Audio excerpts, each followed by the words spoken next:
राशि news channel, सच है तो बोलेगा। लोह पुरुष सरदार वल्लभ भाई पटेल की 150वीं जयंती को प्रधानमंत्री नरेंद्र मोदी की प्रेरणा से भारतीय जनता पार्टी और स्थानीय प्रशासन के सहयोग से भव्य तरीके से मनाया जाएगा। इस बात की जानकारी देते हुए प्रदेश के नगर विकास मंत्री ए.के. शर्मा ने वाराणसी के सर्किट हाउस में दी है।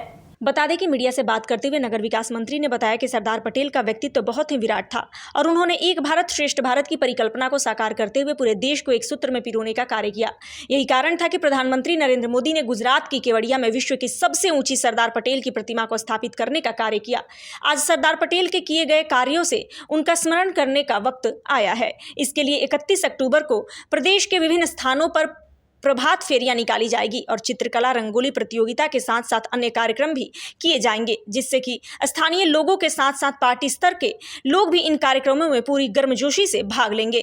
इसके लिए प्रदेश सरकार और पार्टी की तरफ से पूरी तैयारी कर ली गई है। पत्रकार वार्ता में स्थानीय जनप्रतिनिधि भी उपस्थित रहे। आप सभी का बहुत बहुत धन्यवाद। आगामी छठ के पर्व की मैं आप सभी सहित सभी माताओं बहनों को विशेष रूप से और सभी लोगों को बहुत बहुत शुभकामनाएं देता हूं। छठ के पर्व की व्यापक तैयारियां पूरे राज्य में हम लोग कर रहे हैं।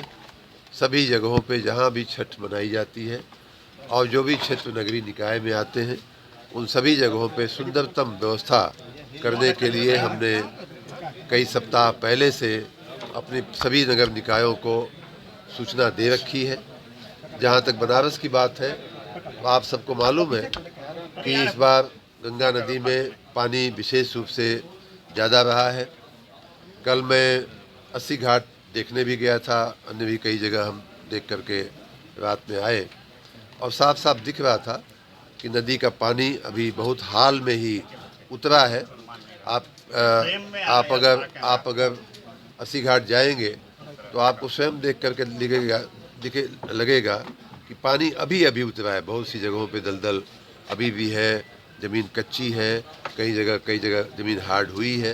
तो ऐसे में स्वाभाविक रूप से बरसात थी, पानी था, तो थोड़ी चुनौतियां हैं। लेकिन परसों हमने अधिकारियों को भी भेजा था, कल हमने स्वयं भी देखा है। मैंने नगर आयुक्त को और उनकी टीम को कुछ निर्देश भी दिए हैं सफाई की बेहतर व्यवस्था करने की, प्रकाश की बेहतर व्यवस्था करने की, और मुझे पूरा विश्वास है कि नगर निगम उस कार्य को अच्छे से कर लेगा। और जहाँ जहाँ अभी भी दलदल है या उतरने जैसा नहीं है, वहाँ हमने सुरक्षा के भी व्यापक इंतजाम करने के लिए मंडलायुक्त जी भी हमारे साथ थे। उनको हमने कहा है कि पुलिस और प्रशासन और नगर निगम मिल करके लोगों के नदी में चीज़ें प्रवाहित करने या पूजा करने के काम में कोई व्यवधान न आवे, इस तरह की पूरी व्यवस्था हम लोग कर रहे हैं।